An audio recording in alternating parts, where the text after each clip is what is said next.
بسم اللہ الرحمن الرحیم۔ السلام علیکم صاحب، میری ماں کو بچا لیجئے۔ ڈاکٹر 4 لاکھ روپے کا خرچ بتا رہے ہیں۔ صاحب، ماں کو بچا لیں، میں پیسے اپنی تنخواہ میں سے تھوڑے تھوڑے کر کے واپس کر دوں گا۔ میں آپ کا یہ احسان کبھی نہیں بھولوں گا۔ یہ الفاظ سن کر احمد سلیم کو حیرت کا ایک جھٹکا لگا۔ وہ ایک دولت مند آدمی تھے اور لوگوں کی مدد کرنا انہیں اچھا لگتا تھا۔ 4 لاکھ روپے ان کے لیے معمولی رقم تھی۔ اس شخص کو دیکھ کر وہ ماضی کی یادوں میں کھوتے چلے گئے۔ استاد، استاد، میری ماں کی طبیعت بہت خراب ہے، کچھ پیسے دے دو۔ میں تمہارا یہ احسان زندگی بھر نہیں بھولوں گا۔ یہ پیسے میری تنخواہ سے کاٹ لینا استاد۔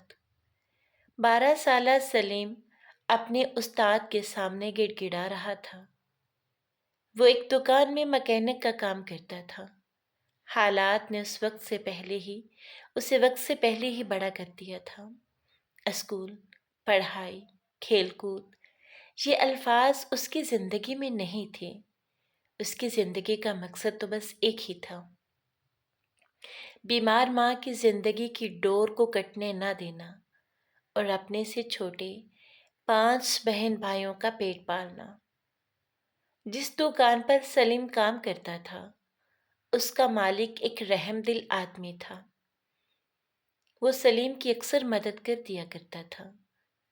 تقریباً ہر مہینے ہی اس کا یہ معمول تھا۔ کبھی تو مانگے ہوئے پیسے اس کی تنخواہ سے بھی زیادہ ہوتے تھے۔ استاد بھی جانتے تھے کہ بچہ حقیقت میں ضرورت مند ہے، اس لیے وہ کبھی انکار نہ کرتے۔ سلیم بھی استاد کو بابا کی طرح سمجھتا تھا۔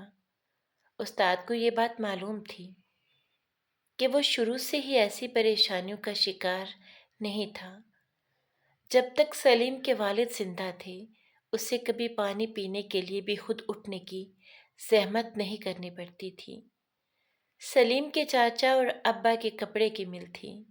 وہ ایک اچھے اسکول میں پڑھتا تھا۔ اچانک ایک حادثے نے اس کی زندگی کو پلٹ کر رکھ دیا۔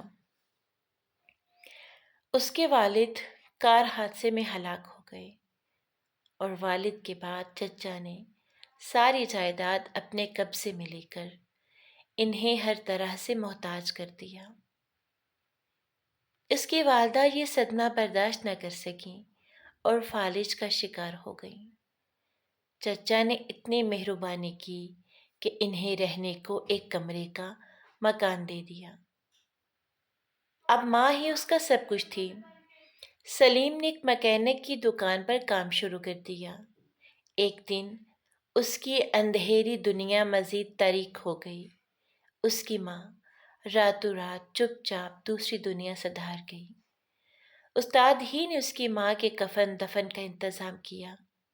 سلیم خود کو اپنی ماں کی موت کا ذمہ دار سمجھ رہا تھا۔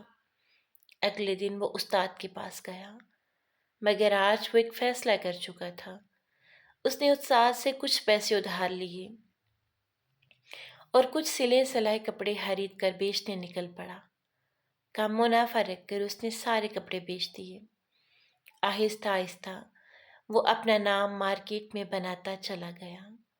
لوگ آنکھیں بند کر کے اس پر بھروسہ کرتے تھے۔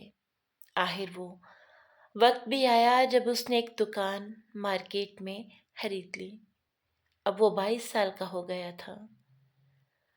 اس کا شمار بڑے کاروباری لوگوں میں ہونے لگا۔ چند برسوں میں اس کا کاروبار پورے شہر میں پھیل گیا۔ کپڑے کی مل لگانا اس کا خواب تھا، اب وہ بھی پورا ہو چکا تھا۔ شہر بھر میں اس کی شہرت تھی۔ اس کے بہن بھائی بھی اب پڑھ لکھ گئے تھے، مگر احمد سلیم خود نہیں پڑھ سکے۔ اب وہ سیٹھ سلیم کہلاتے تھے۔ ان کے چھوٹے بھائی کے بنائے ہوئے کپڑوں کے ڈیزائنوں نے بھی ان کی شہرت کو 4 چاند لگا دیے۔ اس عرصے میں وہ استاد کو نہیں بھولے تھے اور ان کا ہر ممکن خیال رکھتے تھے۔ صاحب،